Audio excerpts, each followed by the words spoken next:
세상이 줄 수 없는 세상이 줄 수 없는 세상이 알 수도 없는 평안 세상이 알 수도 없는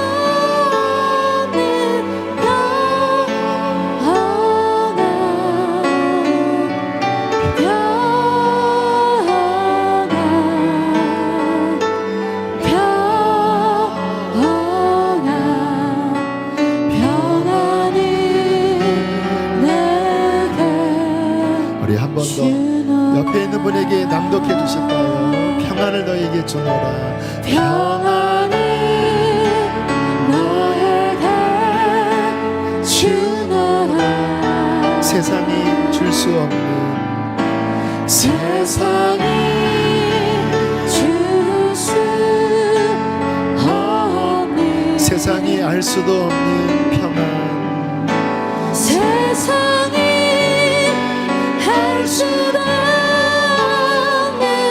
평안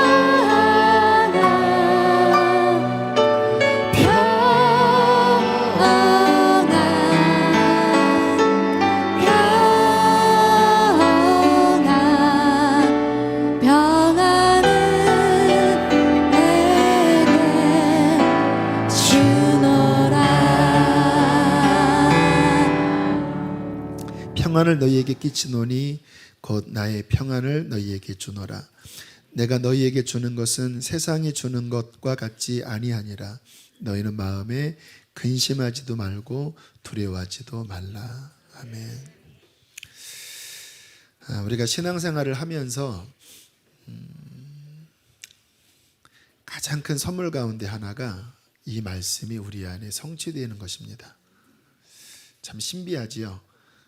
세상이 줄 수도 없고 알지도 못하는 예수님 안에 있는 그 평안이 우리 안에 들어온다라는 거예요. 그래서 진짜 주님 만나면 첫 번째 경험하는 것이 이 마음 깊은 곳에 이전에 경험할 수 없었던 평강이 우리 마음 안에 흘러 들어옵니다. 이번에 중국 선교 가서 거기 조선족 교회를 다니는 자매님을 만나게 되었습니다. 40대 중반 정도 되는 것 같은데 이런저런 이야기를 나눴어요. 그곳에 있는 좀 큰 교회를 다니더라고요. 한 10,000명 정도 되는 교회라고 그래요. 하지만 제가 늘 궁금해하는 것은 진짜 주님 만났나? 저는 이게 늘 궁금하거든요. 그래서 질문을 했습니다. 식사를 하면서 혹시 자매님 진짜 여기에서 하나님 만나셨나요? 그 순간 표정이 그 왜 영혼에서 나오는 어떤 기쁨의 표정 있잖아요. 싹 웃으시면서 만났습니다. 이러더라고요. 그리고는 막 통했어요. 그러면서 하시는 말씀이 전에는 교회를 다녀도 답답한 일이 생기면 하나님께 가지 않았고 또 이것저것 교회에서 하는 일이 많으면 이렇게 일이 많나 그런 종교적으로 교회를 다녔는데 진짜 주님 만난 다음부터는 힘들면 주님께 나아가고 그리고 이 마음 깊은 중심에 평안함과 또 정말 은혜가 느껴져서 그 전과 후가 너무 달랐다고 이야기를 했습니다. 또 이번에 만난 지난 금요일 날 간증을 나눈 그 탈북한 자매인데요. 한 3달 전에 교회를 다니기 시작을 했어요. 교회를 나가라고 하는 권면을 듣고 믿음이 있어서 나간 건 아니고 그냥 한번 나가봤는데 지금처럼 교회 안에서 찬양이 울려 퍼질 때 갑자기 이유 모를 눈물이 나왔다고 합니다. 세상 눈물은 울면 울수록 더 힘 빠지잖아요. 그런데 하나님 은혜의 눈물은 시원해지는 게 있어요. 그거는 치유의 눈물입니다. 응어리졌던 것, 힘들었던 것들이 성령의 터치로 치유되면서 회복되면서 눈물 나요. 그래서 이 눈물을 흘리면 마음이 시원해지거든요.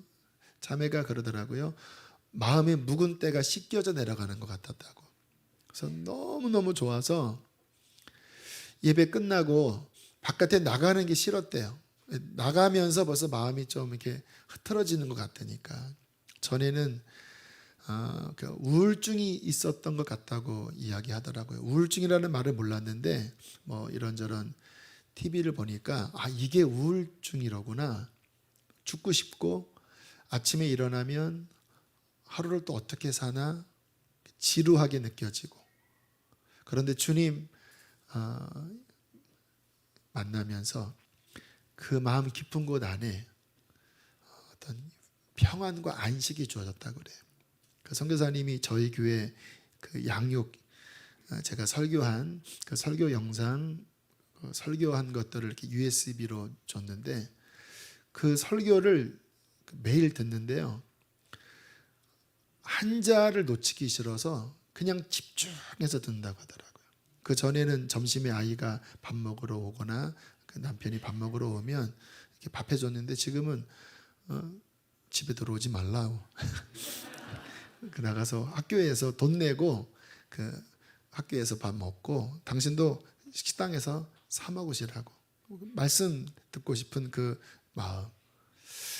짧은 시간이지만 그 마음 안에 이전에 경험할 수 없었던 하나님의 평안을 맛보고 이 자매가 급속하게 변화되고 있더라고요. 여러분, 하나님께서 우리에게 선물을 주십니다. 평안함을. 저는 인생에 살면서 마음의 이 평안함을 받는 것이 저는 첫 번째 축복이라고 생각해요. 왜냐하면 마음에 모든 게 달려 있잖아요. 마음이 병들고 마음이 죽고 싶으면 아무리 좋은 차 끌고 아무리 좋게 살아도 그게 어디 잘 사는 겁니까? 마음이 죽고 싶은데. 그러나 뭐 다른 것들은 뭐 여러 가지 어려움이 있어도 여기에 평안함이 있으면 그 사람은 모든 것들이 다 평안한 거잖아요. 그래서 하나님이 우리에게 주시는 첫 번째 복은 오늘 말씀하신 평안함을 주는 것입니다. 구약의 제사장의 기도가 있죠. 하나님이 그의 백성을 축복하기를 원해서 제사장들에게 이렇게 기도하라 가르쳤는데요. 그 내용이 뭔지 아시죠? 여호와는 그 얼굴을 내게로 향하여 드사 평강 주시기를 원하노라. 하나님이 우리에게 주시는 귀한 선물입니다. 제가 신앙생활 하면서 느끼는 거는요. 우리 하나님 아버지가 그의 자녀된 우리가 이렇게 마음의 근심에 빠져 사는 것에 대하여 되게 싫어하신다고 하는 생각, 또 그런 하나님의 어떠한 사인을 몇 번 받았어요. 제가 막 마음의 근심에 빠지려고 하잖아요. 그럼 이제 마음이 이렇게 멍들잖아요. 근데 기도를 하면 주께서 그것을 만지시는 거예요. 그러면서 이렇게 회복시켜 주시고. 그래서 어느 때는 뭐 하나님이 이런 것까지 신경을 쓰시나. 나의 그 자그마한 슬픔 하나까지도 제가 이렇게 특별히 아뢰는 것도 아닌데 왜 이렇게 이 마음을 만지실까? 제가 2번 그런 이야기를 들었는데요. 뭐 저도 목회하면서 뭐 상처도 받고 또 뭐 건축하는 과정에 또 여러 스트레스도 받고 그러잖아요. 그 지난 여름에 박보현 목사님 만났을 때 저한테 그러한 권면을 해주셨어요. 목사님, 툴툴 털어버리시라고. 그런 염려, 근심에 이렇게 마음이 짓눌리면 목사님 병듭니다. 목회 잘 못합니다. 그러니까 그냥 하나님이 잘 인도하실 것을 믿고 툴툴 털어버리시라고. 그러니까 어떤 하나님의 마음으로 저한테 해주신 조언이었어요. 뭐 환경은 어렵잖아요. 그런데 하나님은 그렇게 눌리면 제가 병들고 그러면 교회가 어려워지니까 그냥 대범하게 툴툴 터는 마음으로 사는 게 하나님의 뜻이라고 이야기를 하시더라고요. 또 지난번에는 또 어떤 분이 저에게 비슷한 권면을 하셨어요. 이렇게 그 근심이 나를 잡지 못하도록 계속 털어내는 기도를 하시라고. 왜 그랬는지 이제 좀 알 것 같아요. 여러분, 사람이 이렇게 근심에, 환경이 막 어려운데 이렇게 근심에 잡히기 시작하면 어떤 일이 벌어지냐면, 우리 안에 주님이 중심에 계시다가 근심이 밀려오는 순간 주님이 이렇게 밀려나게 되는 거예요. 왜냐하면 근심한다고 하는 거는 주님을 믿는 게 아니거든요. 근데 불신의 마음, 근심의 마음이 내 마음을 사로잡으면 그 공간 안에는 주님이 거하지 않아요. 그리고 그 근심이 우리의 마음을 병들게 만듭니다. 상하게 만들어요. 이렇게 왜 무거운 짐에 눌리면 우리 육체도 멍들잖아요. 근데 마음도 그래요. 근심의 짐이 마음을 꽉 누르면 마음이 멍들고 아프고 우울하고 살기 싫고 그냥 이렇게 자포자기하고 싶고, 그러면 하나님께서 계획하신 그 승리하는 인생을 살지 못하는 거예요. 하나님의 평안함이 여러분의 마음을 지키시기를 축복합니다. 빌립보서에 하나님의 평강이 너희의 마음을 지키시리라라고 말씀했잖아요. 근데 이 세상이 만만치가 않지요. 요즘 사업하는 분들은 굉장히 고전하신다고 그래요. 아무튼 이 터널이 언제 지나갈지 모르겠어요. 아무튼 아직 더 이제 추락하고 있는 상황이에요. 아무튼 이 세상에 살면 내 힘으로 넘어설 수 없는 사건, 사고 이런 것들이 계속 이렇게 요동을 치니까 평안함을 받았다가도 이게 확 먹구름 끼듯이 근심에 사로잡힌 일들이 생기는 거예요. 믿음이 좋으면 아무리 환경이 어려워도 담대히 나아갈 텐데 우리의 실상은 실은 작은 믿음이잖아요. 그래서 주님 바라보면서 이렇게 평안했다가도요, 조금 문제가 생기면 흔들리는 거죠. 누가 한마디 해도 그게 마음에 상처가 되고 마음 평안 잃어버리게 하는 경험 얼마나 많으시나요? 또 뜻밖의 어떠한 사건이 생기면 우리의 본성은 거기에 굉장히 집중해서 반응을 하지요. 그게 사람이에요. 자기 보호 본능 때문에 그렇게 하는지 모르지만 그러면 믿음이, 평안함이 깨지는 거잖아요. 이번에 선교 여행 중에 그 자매와 함께 그 차를 타고 가다가 2번 군인들에게 검문을 당했는데 정말 그 아주 아차하는, 이거 한 번 이렇게 넘어가면은 정말 어려운 일이 2번 생길 뻔했어요. 근데 그때마다요, 다 문 열고 총 들고 막 사람 세고 여권 달라고 하고 막 이러면요, 막 심장이 막 찻바닥이 막 굴러다니더라고요. 간이 떨어지는 게 아니라 심장이 떨어지더라고요. 주님은 우리가 모든 상황 속에서 오늘 주님이 주시는, 세상이 줄 수 없는 이 평안함으로 보호받기를 원하시는데 왜 우리는 이 평안함을 잘 지키지 못할까? 지난 한 주 동안 어떠셨나요? 아마 대부분은 마음에 이 평안함을 잘 간수하지 못했을 거예요. 2가지 이유를 살펴보면요, 첫 번째는 하나님과의 관계에 문제가 생기면 평안이 깨집니다. 근심이 찾아와요. 저는 이것에 대하여 좋게 생각하는 입장에 서 있습니다. 사람 안에 어떤 통증, 이러한 감각은 자기를 보호하기 위한 하나님의 메커니즘이거든요. 만약에 통증이 없으면 병이 걸려도 병원 안 가지요. 뜨거운 거를 만졌는데 딱 느끼니까 손을 떼잖아요. 그게 느끼지 못하지면 그냥 다 타도 가만히 있는 것처럼 평안은요, 하나님과 나와의 바른 관계 안에 있을 때 하나님으로부터 우리 안에 부어지는 기프트입니다. 선물이에요. 그래서 이 평안은 언제나 조건이 뭐냐면 그분과의 정상적인 관계가 조건이에요. 그때 그분으로부터 흘러오는 거거든요. 근데 이 관계가 틀어지면 이 속에서 영적 자각 증세가 평안함이 깨지는 겁니다. 그래서 근심이 들기 시작해요.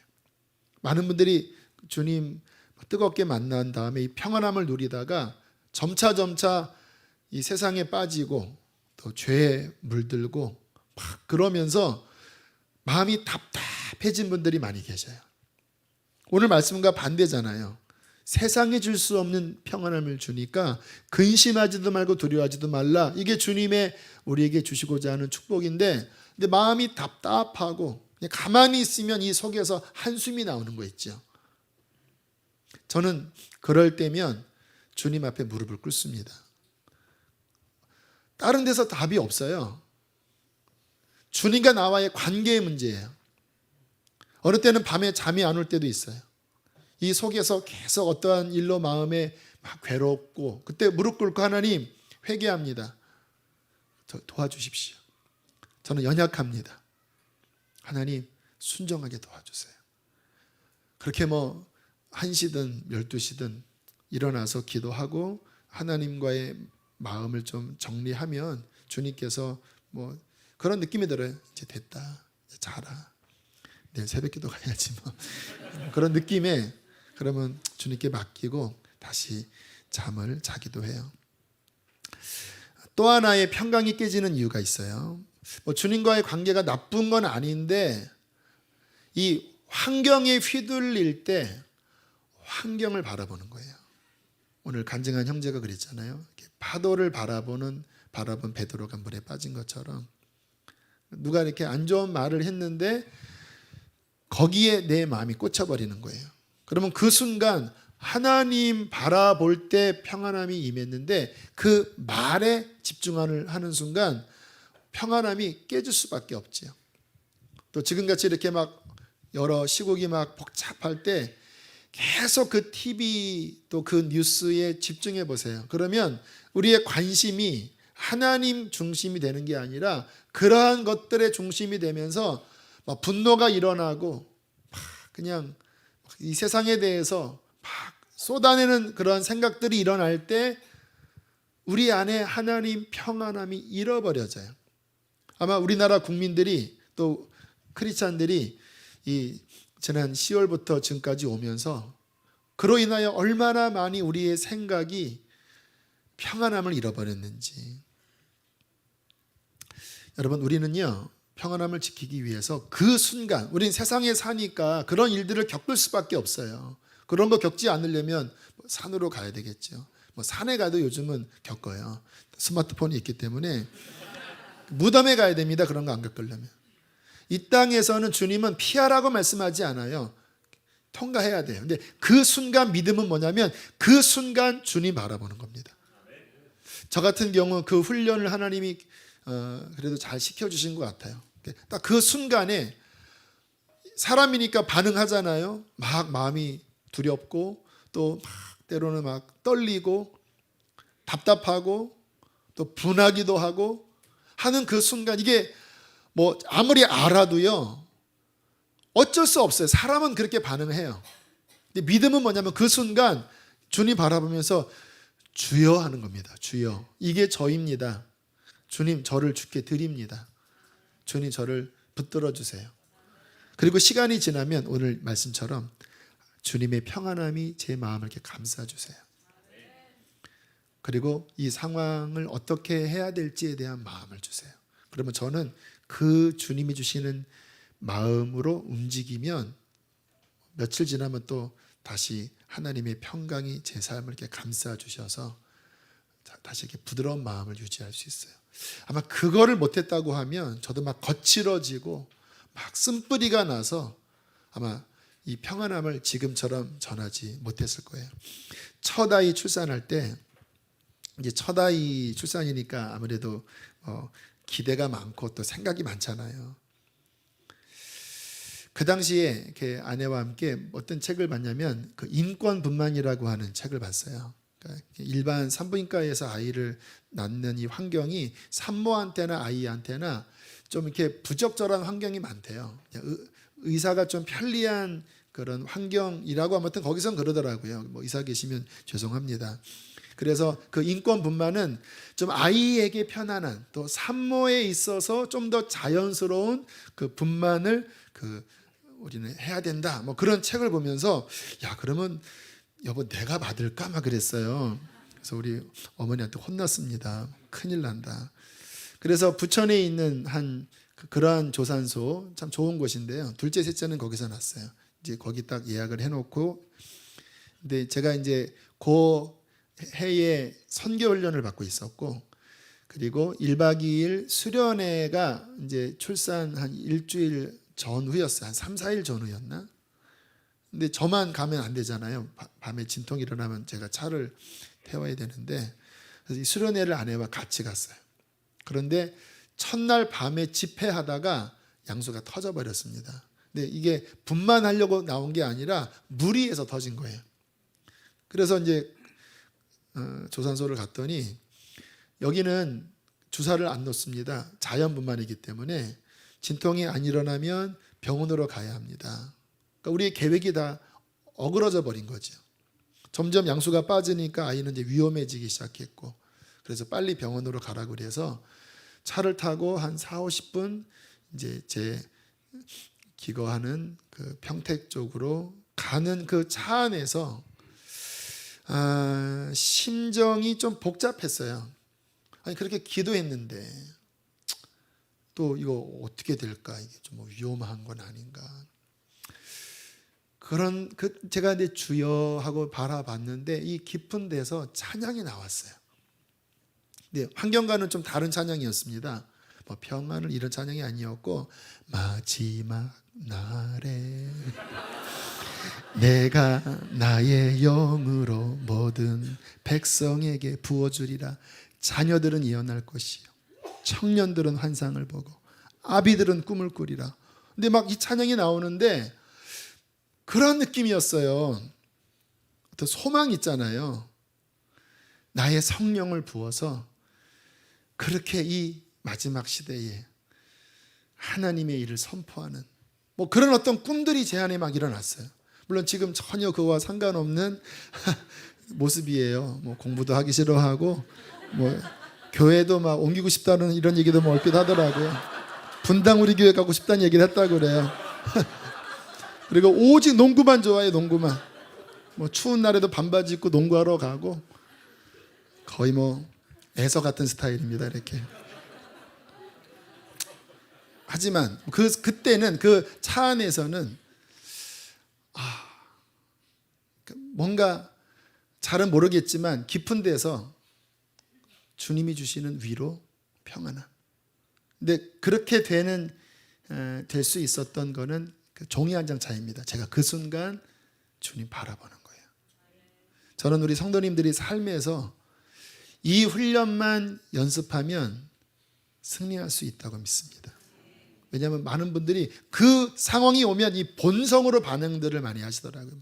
화가 나고 또 막 낙심이 될 때 거기에 팍 빠져버리는 거예요. 근데 믿음은 뭐냐면 그 순간 오늘 첫 찬양처럼 시선을 주님께로 돌려서 주님 하는 거거든요. 그리고 나는 어차피 연약하잖아요. 그분 앞에 있는 그대로를 드리는 거예요. 그러면 그분이 나를 들어주십니다. 그때 세상이 줄 수 없는 평안이 모든 환경을 초월하여 우리의 마음과 생각을 지켜주시는 거죠. 제가 또 하나 평안함을 지키는 비결은요, 늘 드리는 말씀처럼 성경을 이빠이 보는 거예요. 약 처방하는 것 같아요. 저는 그러니까 이만큼 어려우면 저는 이만큼 보고요, 이렇게 처져 있으면 넘치게 보고요, 죄에 넘어지면 더 봐요. 왜냐하면 결국 우리의 신앙생활, 신앙생활이 아니라 모든 인생은 결국 생각 싸움이에요. 어떠한 마음을 갖느냐의 싸움이에요. 환경으로 우리를 무너뜨리지 않습니다. 마음 때문에 무너지는 거예요. 2차 대전 때 총에 맞아 죽은 사람보다 이 심장병으로 죽은 사람이 많대잖아요. 걱정해서, 두려워해서. 그 원리를 알기 때문에 저는 그러나 저 자신은 그 환경에 늘 나로서 하는 반응은 뻔하거든요. 두려워하고 염려하고 힘겨워하는 것, 어쩔 수 없어요. 내 본성은 그렇게 반응해요. 그럼 어떻게 합니까? 주님을 바라보든지 아니면 성경의 말씀, 하나님의 생각을 계속 주입하는 거예요. 그러면 그 속에서 하나님의 레마의 말씀이 이렇게 막 떠오르면 또 그거 확 붙잡고 또 넘어가면 또 들어가고, 어떤 경험 자주 하냐면요, 확 힘 빠지고 낙심해 있다가 한 10장 읽으면요 이렇게 서요. 20장 읽으면 이렇게 서요. 30장 있으면 이렇게 차올라요. 40장 읽으니까요 막 빵빵하게 막 터질 것 같아요. 그리고 주여 하니까 한 2시간 만에 그냥 다 상황 종료예요. 그래서 그때 이제 제가 산에 가서 그거 했는데, 이제는 뭐 산에 잘 안 가요. 왜? 제 사무실에서 아침마다 그 작업을 해요. 하나님의 말씀이 나를 일으켜 세우시는 거예요. 제가 우리 성도님들한테 성경 읽으라고 하는 이유는 율법적인 어떠한 의무 조항이 아닙니다. 제가 원리를 알거든요. 성도님들이 이 세상에 살면서 막 사업 때문에 또 인간관계 때문에 뭐 돈 문제 때문에 얼마나 시달리시나요. 그래서 우리 마음이 자꾸 상처받고 또 막 짓눌리는 거 제가 알거든요. 그거를 이기는 길은 다른 게 아닙니다. 하나님 바라보고 그 말씀이 우리를 채우면 그 말씀의 힘이 더 강하면 다 이길 수 있어요. 그러니까 말씀을 적당히 보지 마시고 더 충만하게 보는 훈련을 하라는 거예요. 왜? 그래야 하나님이 주시는 예수 그리스도의 평강이 늘 우리 안에 유지될 수 있기 때문입니다. 또 평안을 위해 지키기 위한 중요한 게 있어요. 믿음이에요. 믿음. 제가 겪어보니까, 제가 말씀 읽는 이유도 실은 믿음을 지키기 위한 거고, 주님 바라보는 것도 역시 믿음 원리거든요. 믿음은 굉장히 신비한 거더라고요. 히브리서가 믿음장, 11장이 믿음장인데, 믿음은 바라는 것들의 실상이요 보이지 않는 것들의 증거니 선진들이 이로써, 믿음으로써 뭐를 얻었다고요? 증거를 얻어요. 모든 세계가 하나님의 말씀으로 지어진 줄을 우리가 아나니, 보이는 것은 보이는 것으로 말미암아 만들어진 것이 아니라 보이지 않는 말씀의 세계에서 왔어요. 그러니까 이 원리가 뭐냐면, 이 눈에 보이는 이게 진짜 리얼이 아니에요. 리얼리티가 아니에요. 하나님의 말씀, 그분의 영역이 실제입니다. 근데 그래서 우리가 주님의 그 실제 말씀의 영역으로 들어가면요, 이게 더 상위에 있기 때문에 밑에서 뭐 정국이 어렵고 뭐 경제가 힘들고 온 난리를 쳐도 우리는 그 속에 살잖아요. 인간이니까. 그러나 우리가 믿음을 갖고 주님의 영역 안에 들어가서 서 있으면 이 세상을 다스리게 됩니다. 이 세상을 밟는 거예요. 왜요? 믿음은 주님의 영역이니까. 그런데 믿지 않고 내 생각에 빠지면요, 이 세상 속에 들어가요. 그러니까 세상이 요동치면 바람에 나는 겨처럼 이 세상 따라 막 이렇게 저렇게 흔들리는 거예요. 그래서 주님이 우리에게 원하시는 거는 믿음으로 이 세상을 걸어가라 이거예요. 풍랑이는 그 배에서, 베드로가 풍랑이는 배에서 막 죽으려고 하니까 예수님을 깨우지요. 그때 예수님께서 일어나시자마자 제자들을 꾸짖으시죠. 왜 두려워하느냐? 너희의 믿음이 어디 있느냐? 말이 안 돼. 지금 만약에 이 건물이 막 지진 나서 막 쓰러지려고 하는데 막 기도하니까 왜 염려하냐? 왜 믿음이 어디 있느냐? 뭐 그렇게 말씀하면은 좀 황당한 거잖아요. 뭐 이거를 붙잡아 주시든지. 근데 주님의 마음은 뭐냐면, 이게 흔들려도 너의 마음은 여기에 가 있으면 안 되고 네 안에 있는 내가 이것보다 크다라고 하는 것을 굳건하게 붙잡아야 한다. 그게 믿음이에요. 그 믿음을 가진 자가 세상을 이기는 거예요. 여러분 안에 이 믿음이 얼마나 있으십니까? 실제는요, 많은 분들이 이 믿음이 아주 작아요. 그래서 주님이 겨자씨만한 믿음이라고 비유한 게, 그만큼 믿음 갖기가 쉽지 않아요. 괜찮은 것처럼 보이시죠? 만약에 여러분 병원 갔는데 여기 뭔가 지금 뭔가 이렇게 잡힙니다. 한번 검사 한번 해보십시다 하는 순간 가슴은 그냥 막 철커덕 내려앉게 돼요. 아무리 믿음 갖는다고 해도요, 환경이 실제가 되면요, 우리 안에서는 믿음이 없는 것이 그대로 드러나더라고요. 훈련하셔야 합니다. 제가 신앙을 훈련해오면서 이제 그런 일을 겪을 때마다 저도 막 흔들리고 막 걱정하는 그런 믿음 없는 반응들을 많이 저도 보였거든요. 그런데 무엇을 배웠냐면 그 기간이 지나고 난 다음에 보니까 이게 잘 해결이 됐어요. 또 잘 해결됐을 뿐만 아니라 오히려 합력해서 더 선을 이루더라고요. 그런데 또 문제가 생기면 믿음 없이 또 불안해하더라고요. 근데 지나고 나면 또 해결됐더라고요. 또 더 좋게 됐더라고요.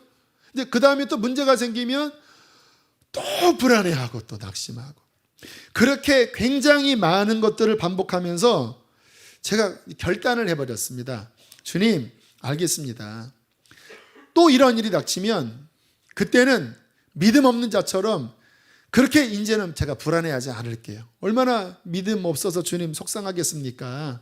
주님, 그냥 내가 이렇게 지나온 이 결과를 내가 아는데 어려움이 오면 요거를 요 뒤로 둬서 그것이 지금인 것처럼 내가 붙잡고 하나님 감사할 겁니다.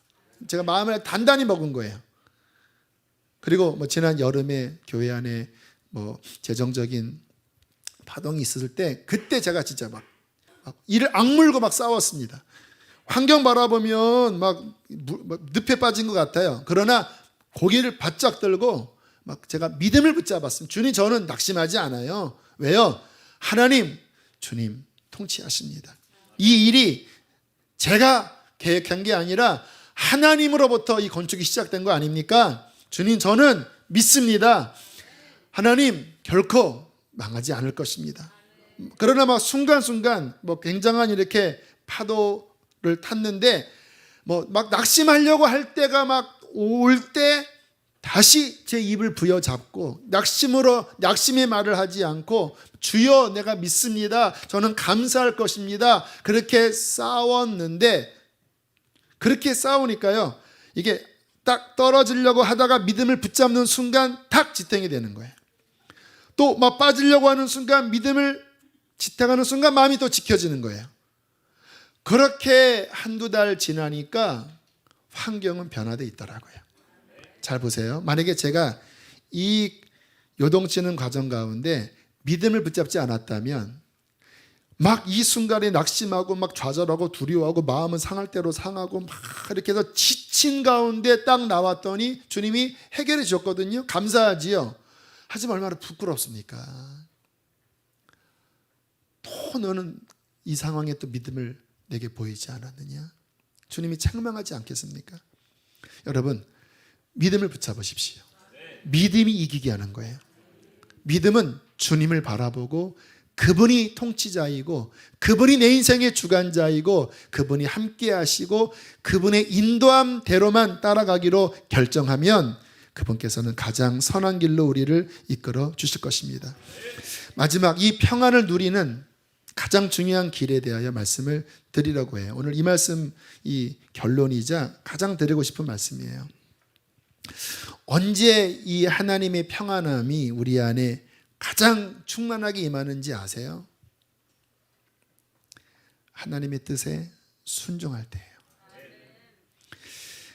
지난 그 선교 여행 짧은 일정이었지만 내내 제 안에 이 문장이 떠올랐습니다. 순종은 기쁨이다. 정말 첫날부터 너무 기쁨이 충만한 거예요. 세례식을 할 때에도 성령께서 감동하셔서 눈물이 나고, 거기 있는 한족 형제는 한국말을 모르는데도 계속 울어요. 성령의 터치가 일어난 거죠.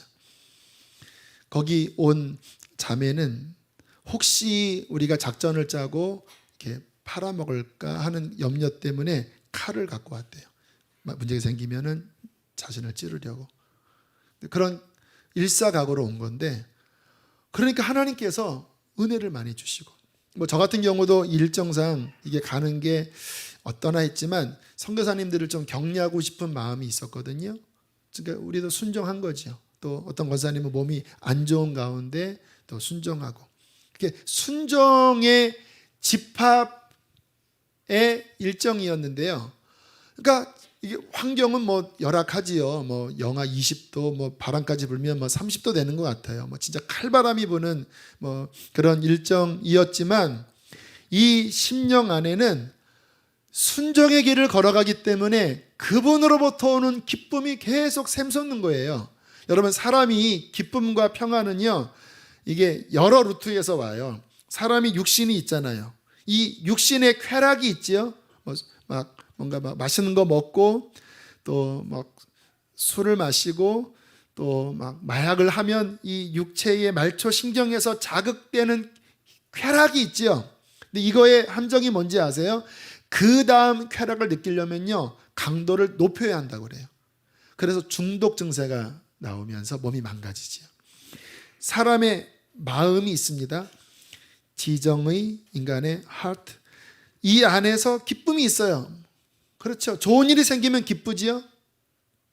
모든 것이 안정적이면 평안하지요. 그런데 진짜 평안과 기쁨은 어디에서 오냐면요, 사람의 마음, 지정이 그 중심부에 영이 있어요. 스피릿이 있어요. 그 영 안에 하나님이 거하셔요. 구원받은 사람은. 근데 그 중심에서, 왜 생수의 강이 배에서 흘러나온다고 할 때 그 배는 그 마음 중심 영을 의미합니다. 그 중심 안에서 성령께서 기쁨과 평안함을 이렇게 올라오게 할 때 그 기쁨이 가장 큰 기쁨이에요. 제가 신앙생활을 하면서 이 기쁨을 느낄 때마다 이렇게 행복한가? 이렇게 즐거운가? 차원이 달라요. 육신의 쾌락의 기쁨은 조금 지나면 허탈해집니다. 찝찝해요.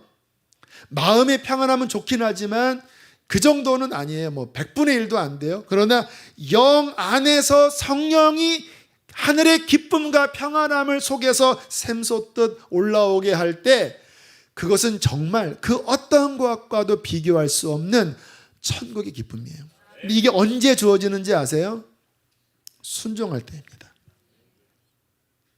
이번 선교여행 내내 주님이 순종은 기쁨이다. 기쁜 거예요. 저도 기쁘고 그 형제자매도 기쁘고 선교사님도 기쁘고. 왜? 그 발걸음 안에 주의 뜻에 순종하니까 우리 영 안에 계신 성령님이 그분의 기쁨의 희락, 성령의 열매는 희락이잖아요. 그분의 평강을 우리 안에서 샘솟듯이 채워주시는 거예요. 지난 금요일 날 이 선교 보고를 하고 또 그 자매의 영상도 편집해서 보여주고, 그것은 인터넷에 안 올립니다. 보안 때문에.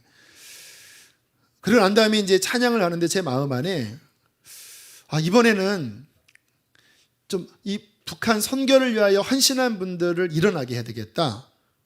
그래서 초청을 했습니다. 일어나서 찬양하십시오 했더니 한 20명 정도 일어나시더라고요. 찬양 끝나고 그래, 이분들 축복 안수해 드리자. 그래서 그분들은 다 나오시면 오늘은 그분들을 축복해 드리겠습니다 했더니 더 나오셔서 40명, 50명이 나오셨어요. 근데 안수를 하는데요, 그 전에 안수와 다른 거예요. 물론 뭐 그 전에 안수 뭐 힘들고 뭔가 막 갈급하고 해서 나온 분들 안수해 드리면 뭐 성령께서 뭐 그분들의 분량에 맞게끔 또 이렇게 만지시고 또 회복시키시는 일들이 있었죠. 근데 그때와 다르게요, 뭐 짧게 기도해 드렸지만 이곳 안에 그 깊은 속에서부터 막 뭔가 이렇게 막 샘솟듯하고 뭔가 강력하게 부으시는 성령의 불같은 은혜가 그 안수 가운데 있었어요. 저도 막 안수하면서 막 부르짖고, 하나님, 뭐 다른 기도 안 했습니다. 성령의 불을 내려주십시오. 주님, 그 하나님의 이 마지막 때 선교 완성, 이 북한이라고 하는 이 퍼즐, 지금은 닫혀 있는 것 같지만 하나님은 이 땅을 회복시킬 것입니다. 주님, 복 주십시오. 사업하는 분에게는 주님 사업에 복을 주셔서 그 일을 이루게 해 주십시오. 몸으로 헌신할 자들은 그렇게 하게 도와주십시오. 안수하고 강단에 올라가서 기도하세요. 또 안수하고 올라가서 기도하세요. 뒤에서 제가 다 이제 안수 끝나고 올라와서 기도하시는 장면을, 모습을 제가 이 밑에서 기도하면서 바라보는데 행복하더라고요. 왜? 하나님 의식이 얼마나 이쁘겠습니까? 다른 것 때문에 갈망하는 게 아니라 하나님의 뜻을 순종하기 위하여 이 나라의 과제인 북한, 한국 기독교인의 과제인 북한 영혼의 구원, 이것을 위하여 하나님 복 주시고 내게 힘달라고 기도할 때 얼마나 하나님의 성령이 기뻐하시겠습니까? 여러분, 신앙생활을 지혜롭게 하세요.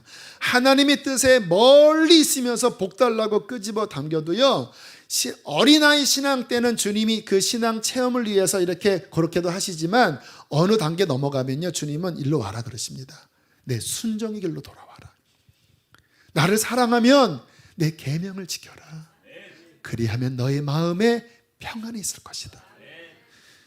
이번에 신명기를 읽었거든요. 근데 신명기서가 말씀과 순종에 대한 교본이더라고요. 5장 29절에 그들이 항상 나를 경외하며 내 모든 명령을 지켜서 그들과 그 자손이 영원히 복받기를 원하노라. 나를 사랑하고 나의 계명을 지키는 자에게 천대까지 언약을 이행하며 인애를 베풀며.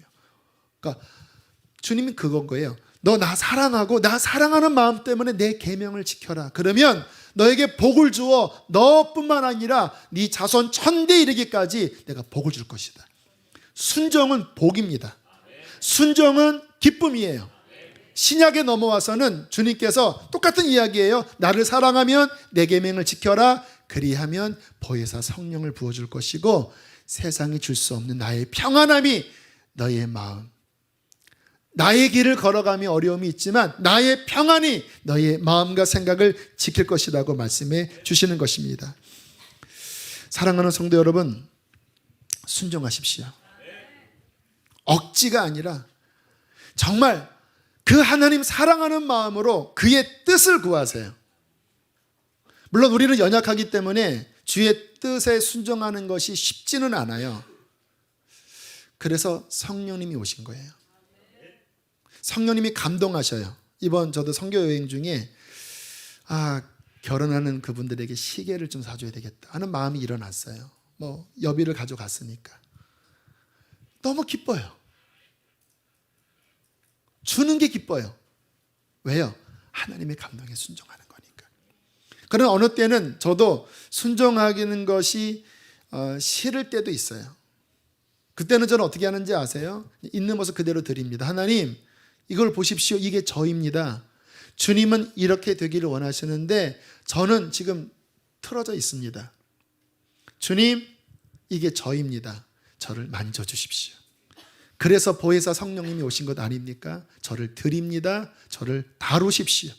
그 안에는 무슨 의미가 들어있냐면 혼내시든 뭐 어떤 환경을 주시든 아니면 그것을 넘어서서 내 안에서부터 일하시든 하나님의 뜻 가운데 나아갈 수 있도록 도와달라고 하면요, 주님께서 제 마음을 변화시켜 주세요. 할렐루야. 왜 이렇게 하는지 저는 아는 거예요. 진짜 평안은, 진짜 기쁨은 순종의 자리에 있을 때 주어진다는 것을 알기 때문에. 저는 우리 사랑하는 성도님들이 교회에 왔다 갔다 하는 것으로 끝나는 것이 아니라 설교 시간에 잠깐 감동받는 것으로 끝나는 것이 아니라 정말 오늘 주께서 말씀하신 예수님의 평안이 여러분 안에 차고 넘치길 바라요. 아니, 평안을 넘어 성령이 주시는 기쁨이 여러분의 영혼을, 인생을 채우기를 바라요. 어떻게 해야 됩니까? 순종하십시오. 여러분의 힘으로 할 수 없으니까 성령님께 다 맡기면서 기도하세요. 날마다 성경을 읽고 일주일에 하나라도 주님, 뭐 순종해야 되겠습니까? 내가 하기 싫은 것, 그러면 내가 맡길 테니까 성령님 꿈에서라도 나타나 주시고 제 마음속에서 일해 주세요. 그런 것들을 힘써 싸우면서 영성일기에 기록하고 목장 모임 가운데 이번 주에 나는 이 부분 성령님 의지에서 순종했습니다. 그렇게 해보시잖아요. 이전에 그냥 은혜 받은 거 나누는 거랑 순종하면서 나누는 거랑 이 영적인 깊이와 기쁨의 이 은혜의 정도가 전혀 달라질 것입니다. 주께서 2017년도 말씀과 순종, 그리고 오늘 마지막으로 그로 인하여 하늘의 평강과 기쁨의 복이 임할 것이라고 약속해 주십니다. 그 은혜가 저와 여러분의 삶에 가득하기를 축복합니다. 함께 이 시간 우리 찬양하겠습니다.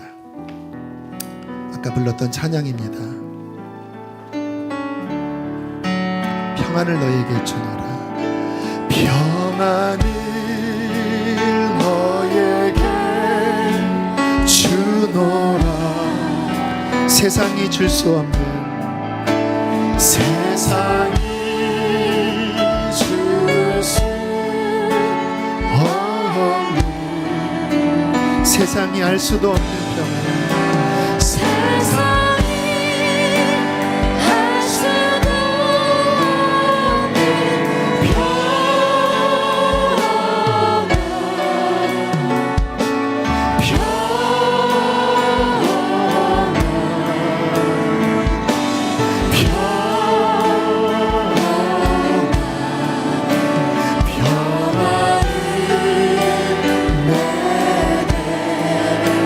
우리 한 번 더 고백합시다. 이번엔 기쁨을 너에게 주노라. 기쁨을 너에게 주노라. 세상이 줄 수 없는 세상이 알 수도 기쁨,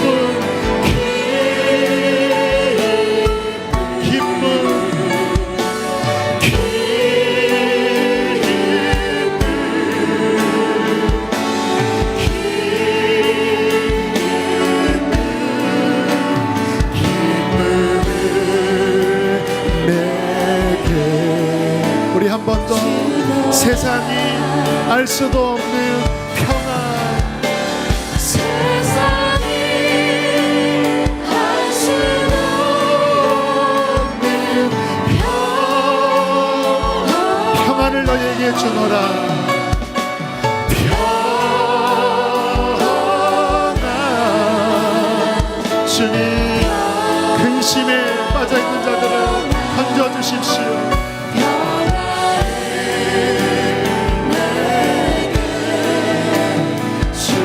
우리 시간 우리 앞으로 전진해 나아갑시다.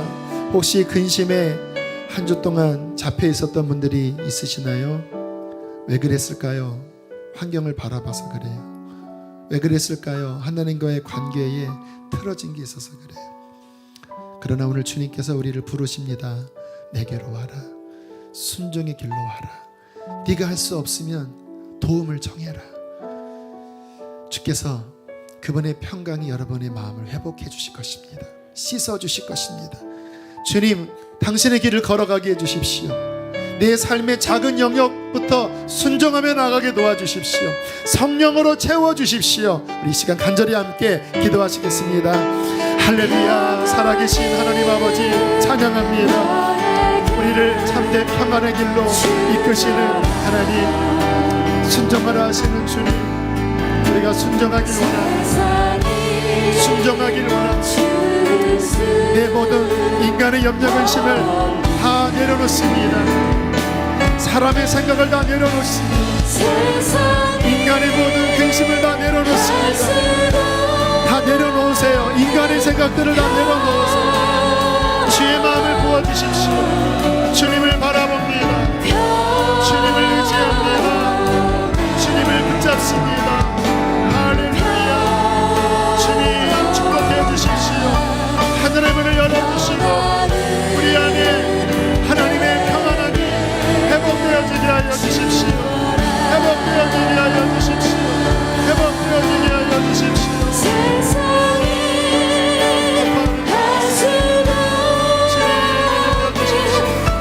주님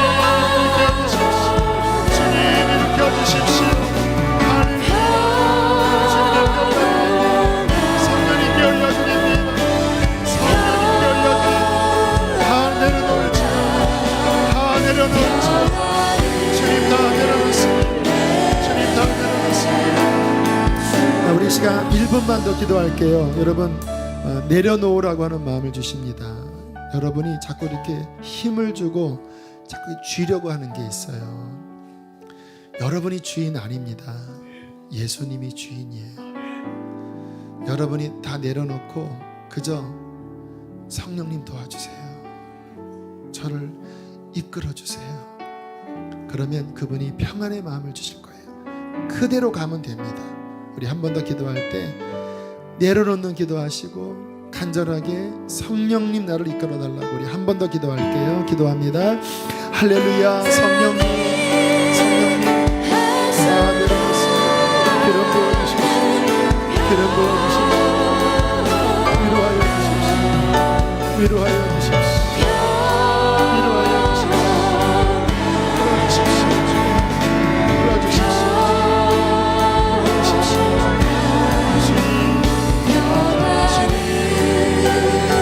내려놓으세요. 내려놓으세요. 주님을 부르세요. 주님. 세상이 할수 없는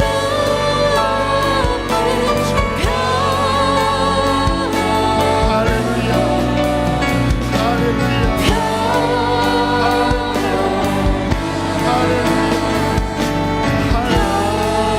하나님 있으시죠. 하나님 있으시죠. 치료하여 주십시오. 치료하여 주십시오. 평안을 너희에게 끼치노니 곧 나의 평안을 너희에게 주노라. 내가 너희에게 주는 것은 세상이 주는 것과 같지 아니하니라. 너희는 마음에 근심하지도 말고 두려워하지도 말아라.